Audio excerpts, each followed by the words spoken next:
세상의 모든 나라들과 유엔이 성경을 거부하는 이유를 이어서 살펴보도록 하겠습니다. 인용한 성경은 한글 킹제임스 성경입니다. AD 500년 이후로 카톨릭 교황들은 모두가 다 성경에 대해서 무식한 자들이었습니다. 이들 중에서 그 어느 누구도 예수 그리스도의 탄생과 관련된 예언인 누가복음 2장 14절의 말씀과 1930년간의 끊임없이 이어지는 유혈 사태를 조화시킬 수가 없었습니다. 누가복음 2장 14절은 이렇게 말씀하고 있습니다. 땅 위에는 화평이요 사람들에게는 호의로다. 그러나 역사적으로 실제적으로 땅 위에 화평이 있고 사람들에게 호의가 있었던 적은 없었습니다. 그래서 성경을 이해하지 못하는 이 종교인들은 호의를 입은 사람들로 명명되는 이런 개인들을 만들어내서 이들에게 내적 화평이 임하는 것으로 성경을 왜곡시켰습니다. 성경의 의미를 바꾸어 버린 것입니다. 누가복음 2장 14절은 사실 주 예수 그리스도의 재림을 말합니다. 예수님께서 예루살렘 땅에 들어가시면 이 땅 위에는 진정한 화평이 있을 것이고 사람들에겐 진정한 호의가 있을 것입니다. 실제적으로 그러한 일들이 있을 것입니다. 성경을 믿지 않는 종교인들은 자신의 눈앞에 주 예수 그리스도의 재림이 있지 않기 때문에 이 구조를 보고 이상하다고 생각한 것입니다. 그래서 그냥 사람들 마음에 임하는 내적 화평으로 이것을 잘못 해석하는 것입니다. 이들은 성령의 말씀을 이런 식으로 변개시키는 것입니다. 오리겐이 이런 식으로 성경을 해석했습니다. 그런데도 오늘날 수많은 그리스도인이라는 사람들이 자신의 가정에서 이런 식으로 변개를 재현하고 있는 것입니다. 일반 그리스도인들의 가정에서뿐만 아니고 크리스찬 대학이라는 곳, 또 성경 신학원이라는 곳, 이런 곳에서도 이렇게 바티칸 시국이 추천하는 NIV에서도 이런 식의 성경 해석이 난무합니다. 모든 민족들이 열망했던 한 예언의 사건을 가져다가 이들은 자신들이 원하는 대로 경건하고 영적인 음식으로 이것을 바꿔버립니다. 그래서 역사책을 종교서적으로 바꾸어버리는 것입니다. NIV에서는 이사야 14장 12절의 본문을 변개시켰습니다. 만왕의 왕이시며 만주의 주이신 분의 칭호, 이것을 사탄에게 주어버린 것입니다. 즉 빛나는 새벽별이라는 주 예수 그리스도의 또 하나의 이름을 사탄에게 넘겨준 것입니다. 이렇게 변개된 성경들은 모두가 다 주 예수 그리스도께서 다시 나타나실 때 함께 오게 될 땅 위의 화평을 제거해버리는 것입니다. 이들은 땅 위에 오게 될 화평이 오직 호의를 입은 사람들, 즉 자기들을 위한 것이라고 생각합니다.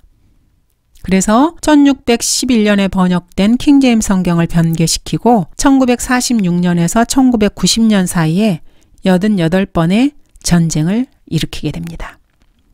학계 역시 많은 어려움을 겪었습니다. 그는 자기가 기록하고 있는 학계 2장 9절의 최초의 원본 내용에서 눈을 떼며 다음과 같이 말했을 것입니다.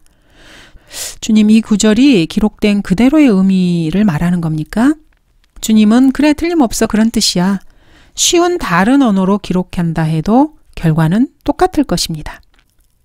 하지만 학계 역시 자신이 기록해 놓고도 예루살렘은 화평의 성읍이 아니라는 것을 알고 있었습니다. 주님 역시 사실 그렇지 않다는 것을 알고 웃으셨을지도 모릅니다. 주님의 이러한 말씀은 사실 좀 배웠다 하는 그리스도인들에게 던지는 일종의 농담이라고 볼 수도 있습니다. 주님께서는 이 성경이 기록된 이후로 화평의 성읍이라는 이 성읍에 21번 이상의 공격을 받도록 하실 계획이었습니다. 이미 BC 1400년에서 BC 440년에는 6번의 공격을 받은 상태였습니다. 그렇다면 도대체 왜 이러한 성읍을 화평의 성읍이라고 부르는 것일까요? 요한계시록에서 하나님께서는 요한에게 예루살렘을 소돔과 이집트라고 부르셨습니다. 27번이나 전쟁을 겪게 되는 성읍에게 어떻게 화평이라는 이름을 붙여줄 수 있습니까? 시편 76장 3절을 보도록 하겠습니다. 거기서 그가 화살들과 방패와 칼과 싸움을 부수셨도다 셀라. 사실 이 내용은 믿기가 아주 힘듭니다. 그래서 사람들은 이것을 그냥 비유적, 영적으로 해석하려고 합니다. 믿기가 어렵기 때문이죠. 오리겐의 알렉산드리아 방식으로 성경을 해석하고자 하는 그러한 욕구를 느끼게 하는 그런 구절입니다. 그래서 많은 사람들이 이러한 방식 때문에 어려움을 겪고 있습니다. 전능하신 하나님께서도 잘 알고 계십니다. 자, 뉴욕에 있는 UN 빌딩은 어떻습니까? UN이 땅 위에 화평을 가져오지 못하면은 도대체 누가 이 땅 위에 화평을 가져오는 것입니까? 1950년 이래로 UN을 위해서 4명의 교황이 기도를 했습니다. 주여 저를 평화의 도구로 써주소서. 화평케 하는 자는 복이 있도다. 화평의 입맞춤. 이런 표현을 하면서 종교적인 도구로 자신을 사용했습니다. 좀 더 정확하게 말하자면 그러한 방법을 통해서 1946년 이래로 전쟁을 88번이나 주도한 것입니다. 교황들은 자신의 기도가 응답받았습니까? 이것을 진정한 기도 응답이라고 할 수 있겠습니까? 포도주에 중독되어서 성경을 변개시키는 정치꾼들은 자신들이 즐겨 내세우는 마리아의 이름으로 주문 같은 기도를 하나님 앞에 대충 늘어놓기 시작합니다. 그러면 하나님께서는 그들을 또 하나의 대량 학살의 주범들로 세우시는 것입니다. 하나님의 조크입니다.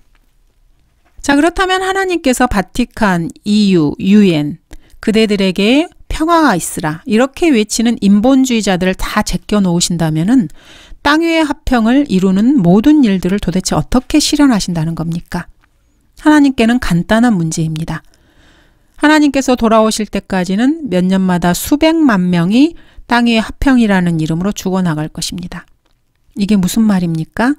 팍스 로마나, 곧 로마식 화평을 기억하십니까? 하나님께서는 사람들에게 수십만 명의 평화 유지군을 제공할 것입니다. 그러면 사람들은 평화 유지를 반대하는 사람들을 죽이게 됩니다. 인간이 만들어낼 수 있는 최상의 평화 유지자들이라는 것은 무장한 전문 살인자들, 즉 군대를 말하는 것입니다. 사람들은 항상 이런 식이었습니다. 주 예수 그리스도께서 이 땅의 통치를 넘겨받는 그날이 올 때까지, 즉 주님이 재림하시기 전까지는 인간들은 이렇게 서로 평화라는 말로 서로를 치고받고 하는 것입니다. 이것은 독일이 했던 방식입니다. 아돌프 히틀러식의 평화입니다. 독일 격언에는 비가 오면 전쟁은 강당에서 열릴 것이다. 이런 말이 있습니다. 인간의 본성을 적나라하게 파헤친 말입니다. 중요한 것은 제대로 된 독재자가 과연 제자리에 있느냐 하는 문제입니다. 하나님께서는 이미 자신의 마음속에 하나님의 독재자를 선정해 두셨습니다. 결국에 그분께서 정권을 장악하시게 될 것입니다. 그 독재자가 바로 하나님의 아들입니다. 독재자라고 하면은 사람들의 마음속에는 부정적인 시각으로 바라보는 경향이 있습니다. 하지만 올바른 독재자라면 어떻습니까? 마태복음 25장 41절입니다. 그때 왕이 왼편에 있는 자들에게도 말하기를 너희 저주받은 자들아 내게서 떠나 마귀와 그의 천사들을 위하여 준비한 영원한 불못으로 들어가라. 하나님께서 세우신 올바른 독재자께서 불못에 마귀와 천사들을 넣으시고 그를 추종하는 사람들을 저주받은 자들로 함께 집어넣으십니다. 시편 2장 9절도 보도록 하겠습니다. 내가 그들을 철장으로 깨뜨릴 것이며 토기장이의 질그릇같이 산산이 부수리라. 하나님께서는 사람들을 철장으로 깨뜨리실 것입니다. 군사 독재가 이루어지는 것입니다. 자, 그렇다면은 인간이 주님께 더 이상 할 말이 있습니까? 하나님께서는 이 땅에 하나님께서 선정하신 거룩하다고 명명하신 그 땅에 군사 독재를 수립하실 것입니다. 성경에 그런 말이 어디 있냐고요? 성경을 읽어보시지 않은 것 같습니다. 성경에는 이러한 말씀이 수두룩합니다. 몇 구절만 살펴보도록 하겠습니다. 시편 110편 1절에서 5절입니다. 주께서 내 주께 말씀하시기를 내가 내 원수들을 내 발판으로 삼을 때까지 너는 나의 오른편에 앉아있으라. 주님의 원수들을 발판으로 삼으십니다. 주님의 발로 그들을 짓밟으시는 것입니다. 주께서 시온에서부터 주의 능력의 막대기를 보내시리니 주의 원수들 가운데서 다스리소서. 주님께서는 시온에서 전 지구를 다스릴 것입니다. 주님의 원수들을 다스리는 것입니다. 천년왕국에는 오직 하나님을 사랑하는 자들만 있다고 생각한다면 그것은 크나큰 오산입니다. 주님의 원수들이 천년왕국에서도 살아있을 것입니다. 주님은 그들 가운데서 통치하실 것입니다. 주의 권능의 날에 주의 백성들이 아침의 태로부터 오는 거룩함의 아름다운 것들 가운데서 자원하리니 주께서는 주의 젊음의 이슬을 가지셨나이다. 주께서 맹세하셨으니 후회하지 아니하시리라. 너는 멜키세덱의 계열에 따른 영원한 제사장이라 하셨도다. 주의 오른편에 계신 주께서 주의 진노의 날에 왕들을 쳐부수시리라. 주님께서 재림하시는 날은 주의 진노의 날이고 이때 세상의 왕들을 쳐부수실 것입니다. 주님께서는 철장으로 전 지구를 독재로 다스리실 것입니다. 다음은 스가랴서 14장 11절부터 19절입니다. 그래서 필연적으로 천년왕국 끝에는 인간들의 배교로 끝납니다. 이러한 주님의 독재를 원하지 않는 것입니다. 인본주의 교육을 받은 사람들이 그들의 씨를 품고 마음속에 이를 갈고 천년을 버티는 것입니다. 스가랴 14장 11절부터 19절입니다. 그 안에 사람들이 거하리니 더 이상의 파멸은 결코 없을 것이며 예루살렘에는 안전하게 사람이 살리라. 재림 때 이 말씀은 문자적으로 성취될 것입니다. 주께서 예루살렘을 대적하여 싸운 모든 백성을 치실 재앙이 이러하리니 그들이 그 발로 서 있을 때 그들의 살이 녹아 없어질 것이요 그들의 눈이 그 구멍 속에서 녹아 없어질 것이며 그들의 혀가 그 입에서 녹아 없어질 것이라. 이것은 아마겟돈 전쟁을 언급하는 것으로 주님께서 재림하시면은 사람들은 핵전쟁에서 몸이 녹아버리듯이 녹아 없어져 버릴 것입니다. 또 그날엔 주로부터 큰 소동이 그들 가운데 임하리니 그들이 각기 자기 이웃의 손을 잡을 것이며 또 자기 손을 들어 올려 자기 이웃의 손을 치리라. 하나님께서 그들을 공격하실 필요도 없이 이들은 서로를 칠 것입니다. 유다도 예루살렘에서 싸울 것이요 에워싼 모든 이방의 재물 곧 금과 은과 의복이 지극히 풍성하게 모아지리라. 또 말과 노새와 낙타와 나귀와 그 장막들 안에 있게 될 모든 짐승들의 재앙도 이 재앙과 같으리라. 천년왕국 때에는 다시 장막절이 지켜질 것이고 율법이 지켜질 것입니다.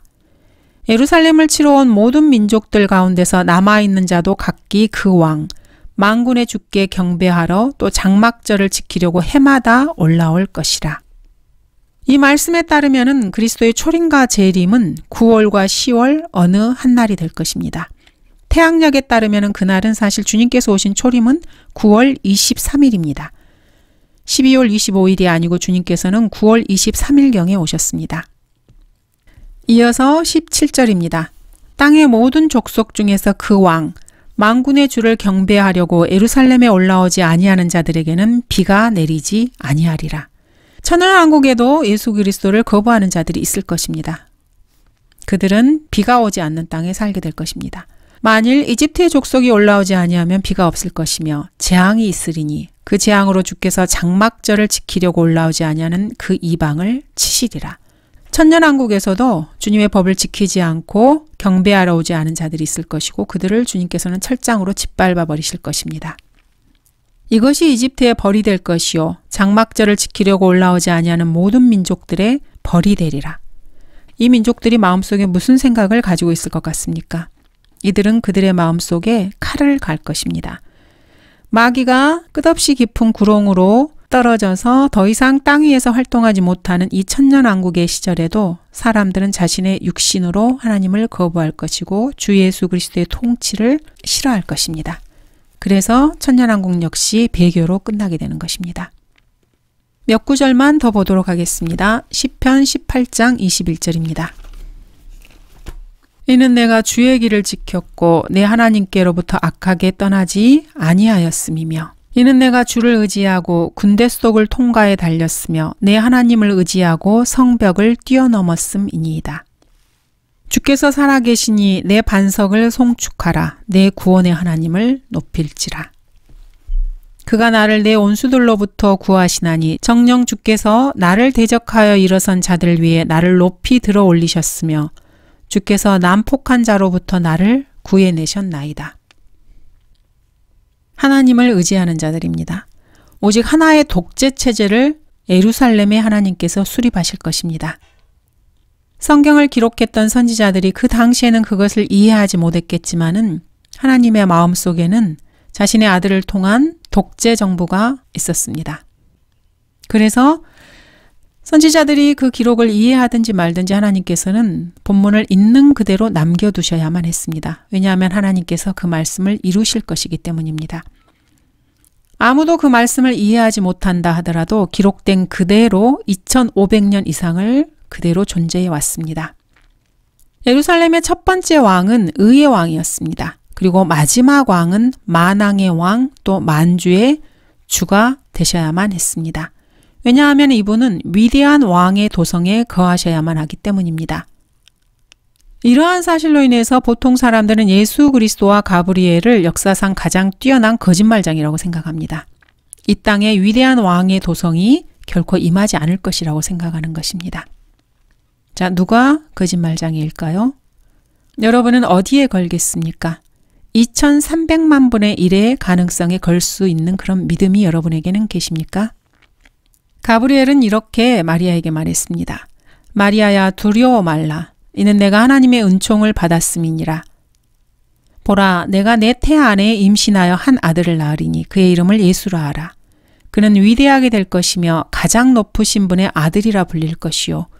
또 주 하나님께서 그에게 그의 조상 다윗의 보좌를 주실 것이며 그는 야곱의 집안을 영원히 통치할 것이요. 그의 왕국은 무궁하리라. 가브리엘이 마리아에게 거짓말을 한 것입니까? 하지만 우리는 그 누구도 아직 예수님께서 다윗의 보좌에 앉은 것을 본 적이 없습니다. 예수님께서 야곱의 집안을 영원히 통치하는 것을 본 적도 없습니다. 이스라엘은 여전히 주 예수 그리스도를 거부하고 주님을 거짓말장이라고 생각하며 신약을 거부합니다. 가브리엘은 그의 왕국은 무궁하리라고 마리아에게 예언을 했습니다. 자, 예수님께서 지금 이 땅에 영원한 왕국을 가지고 계십니까? 예수님의 왕국은 이 땅에 하나도 없습니다. 예수님께서 이 땅에 어떤 나라도 통치하고 계시지 않기 때문에 사람들은 이 말을 그저 종교적인 말이라고 생각하고 개의치 않습니다. 마태복음에서도 이렇게 말씀하십니다. 예수께서 그들에게 말씀하시기를 진실로 내가 너희에게 말하노니 나를 따르는 너희들은 인자가 자기 영광의 보좌에 앉을 새 세대에 너희도 12보좌에 앉아 이스라엘 12지파를 심판하리라. 예수님께서는 자신의 제자들에게 제자들이 이스라엘 12지파를 심판하신다고 말씀하셨습니다. 자, 여러분은 비참하게 죽임을 당한 예수님의 제자들이 이스라엘을 통치하는 것을 본 적이 있습니까? 아직 이 말씀은 이루어지지 않았습니다. 마태복음 25장에서도 이렇게 말씀하십니다. 인자가 그의 영광 중에 오고 또 모든 거룩한 천사들이 그와 함께 오면 그때에 그가 그의 영광의 보좌에 앉으리니 그 앞에 모든 민족들을 모아놓고 마치 목자가 양들을 염소들에서 갈라놓듯이 그들을 따로 갈라놓으리라. 그리하여 양들은 그의 오른편에 염소들은 그의 왼편에 세워두고 왕이 그의 오른편에 있는 사람들에게 말하기를 오라 내 아버지의 복을 받은 자들아 세상의 기초가 놓인 이래로 너희를 위하여 준비한 그 왕국을 이어받으라. 인자이신 주 예수 그리스도께서는 모든 거룩한 천사들과 함께 오실 것입니다. 이 모든 거룩한 천사들이 사실 교회 시대에 구원받은 그리스도인들입니다. 하늘에 올라가서 천사들과 같이 주님과 함께 오는 것입니다.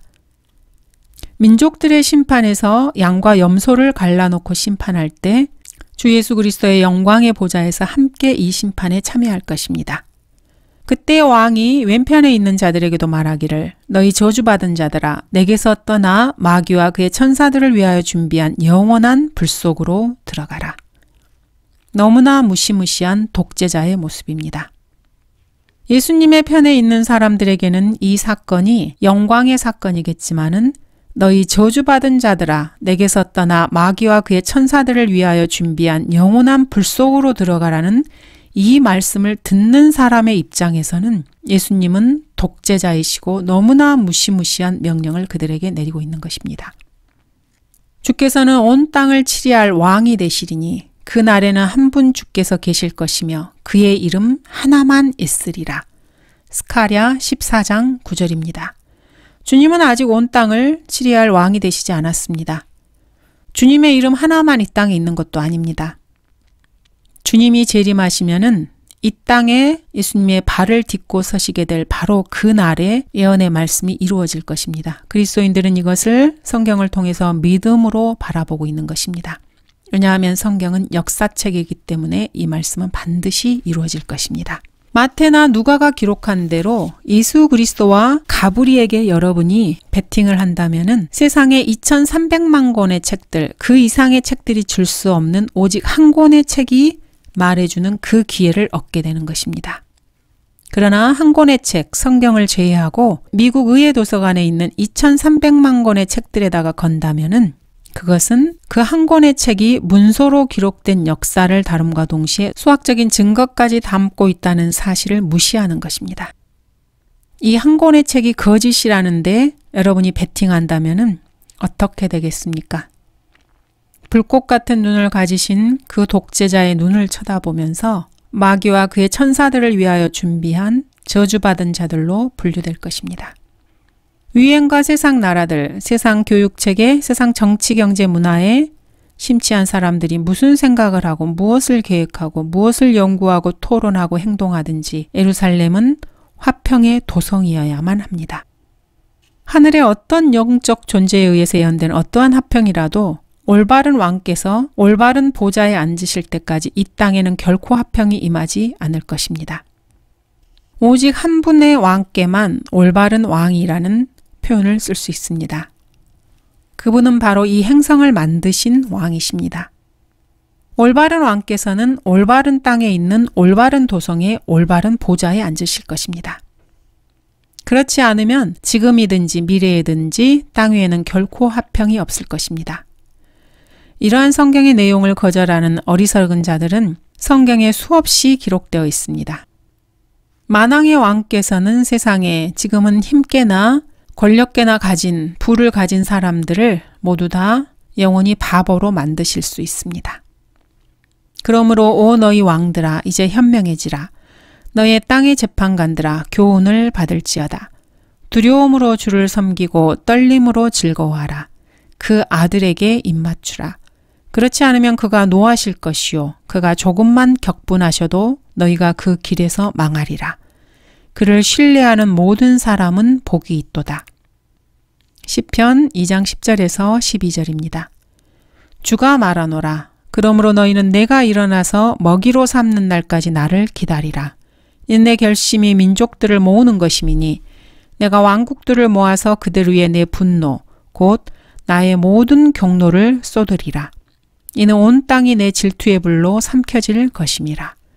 스파냐서 3장 8절입니다. 포도원의 주인께서는 자신에게 속한 것을 소유하기 위해 돌아오실 것입니다. 그때 2억이 넘는 지구 시민들이 비참하게 죽을 것입니다. 주께서 만드신 그분 소유의 땅에서 이 일이 일어날 것입니다. 주님께서는 이 작은 땅 조각을 이스라엘의 12지파에게 소유권을 넘기셨습니다. 그래서 이스마엘과 에서 그리고 그들의 후손들이 그 땅의 한 뼘이라도 소유하거나 점유하게 되는 것을 의도적으로 차단하셨습니다. 하나님께서는 마호메트나 아라파트 혹은 팔레스타인 그 누가 이 세상에 태어나 햇빛을 보기도 전에 2000년도 더 전에 이것을 행하시고 이미 기록하셨습니다. 이것이 바로 세상 사람들의 관점에서는 하나님의 책, 즉 주의 책에서 문제가 되는 결정적인 요소인 것입니다. 세상 나라들은 성경의 기록을 역사를 통해 입증할 수 있는 절대적 진리로 결코 받아들이지 않습니다. 성경에는 이미 일종의 고정관념이 설정되어 있습니다. 성경은 대상을 선별합니다. 인종적 선호도도 가지고 있습니다. 또한 인간이 모두가 다 동등하다는 생각을 가지고 있는 사람들과 인종들에 대해서도 반대 입장을 견지하고 있습니다. 성경은 대상을 선별할 뿐만 아니라 배타적이기까지 합니다. 하나님의 역사책은 계속 반복해서 아무런 변론이나 또는 아무런 설명도 없이 죄인들이 하나님의 적이라고 선포하고 있습니다. 그리고 그분을 대적하는 전쟁에 참가하고 있다고 말하고 있습니다. 그러므로 이러한 사람들을 구원을 시키든지 아니면 그들에게 선전포고를 해야만 합니다. 무장한 특공대 같은 군대로 하나님께서 이들을 반격하시든지 아니면 그들을 자신의 편으로 만드시든지 이것은 하나님의 고난에 속하는 것입니다. 인간에게 무장한 전사들을 통해서 전쟁을 선포하시는 것, 이것은 주님의 고유 고난입니다. 지극히 영적이고 경건하지 않은 종교인들, 교회에서 높임을 받는 독실한 척하는 연약한 남자들, 이런 사람들은 그런 특권이 하나님께만 있다는 생각을 감히 하지 못합니다. 그러나 조금만 기다려 보십시오. 직접 보면은 안 믿고는 못 베길 것입니다. 교육을 받았다고 하는 그리스도인들이 성경적 역사적 관점에서 얼마나 터무니없고 어처구니 없는 자세를 견지하는지 우리는 알아야 합니다. 미국의 남북 전쟁 중에 미국의 모든 그리스도인들에게 진노의 포도즙틀을 밟는 것과 남부 사람들을 죽이는 것을 동등하게 여기는 그런 노래를 만든 여류 시인이 한 명 있습니다. 그녀는 자신을 그리스도인이라고 했지만은 성경을 알지 못하는 타락한 그리스도인임이 분명합니다. 이 그리스도인에 따르면은 그녀는 자신의 정치적 견해와 다른 사람들을 죽이는 것에 관한 노래를 하나님께서 들으신다, 이렇게 생각을 한 것입니다. 자신의 이러한 믿음의 고백에 대해서 그 여자는 전혀 부끄러워한 적이 없습니다. 그녀는 하나님을 다른 그리스도인들을 죽이라고 명령하시는 군대 사령관으로 찬양하는 그런 찬송가를 작사했습니다. 북부의 연합군만큼이나 남부의 연합군 내에도 구원받은 젊은이들이 있었다는 사실을 잊어서는 안 됩니다. 에이브람 링컨은 이 작사자를 전적으로 후원했습니다. 또 수많은 교회에 다닌다고 하는 500만 명 이상의 그리스도인들이 그 여자의 찬송 가사책에 찬송가를 부름으로써 링컨과 그 여자와 똑같은 입장을 견지했습니다. 나의 눈이 영광스러운 주님의 오심을 보노라. 주께서는 진노의 포도즙 틀을 밟으시고 주님의 섬뜩한 날쌘 칼로 치명적인 번개를 발하시니 주의 진리가 계속 행진하도다. 그러나 이 노래에 나오는 가사들은 미국 남북전쟁이나 제2차 세계대전 동안에는 나오지 않은 한 역사적 사건에 관한 내용들입니다. 알렉산드리아 대학, 즉 오리겐, 플라토, 클레멘트, 판테누스, 이런 사람들이 미치는 영향력은 참으로 질기고 엄청납니다. 그러나 역사가 흐르는 것을 조금만 지켜본다면은 이 성경 구절들은 종교서적이 아닌 역사책 속에 있다는 것을 금방 알 수 있을 것입니다. 성경은 역사책이기 때문입니다. 성경은 참으로 무서운 책입니다. 이 책 속에서 우리는 미래 역사를 볼 뿐만 아니라 하나님께서 어떤 분이신지를 발견할 수 있습니다. 창조와 역사에 있어서 하나님께서 무엇을 행하셨는지 이 책을 통해서 알 수 있습니다. 또 하나님의 창조물들과 피조물들, 이것들과 함께 역사 속에서 하나님께서 무엇을 행하시는지도 알 수 있습니다. 또한 성경을 통해서 죄인이 어떻게 하나님의 호의를 입을 수 있는지, 하나님을 기쁘시게 하는 방법은 무엇인지도 이 책을 통해서 알 수 있습니다. 결국 죄도 없고 죽음도 없는 그러한 몸을 입게 되는 진정한 지상 낙원으로 끝이 납니다. 이보다 더 좋은 것이 어디에 있겠습니까? 물론 없습니다. 감사합니다.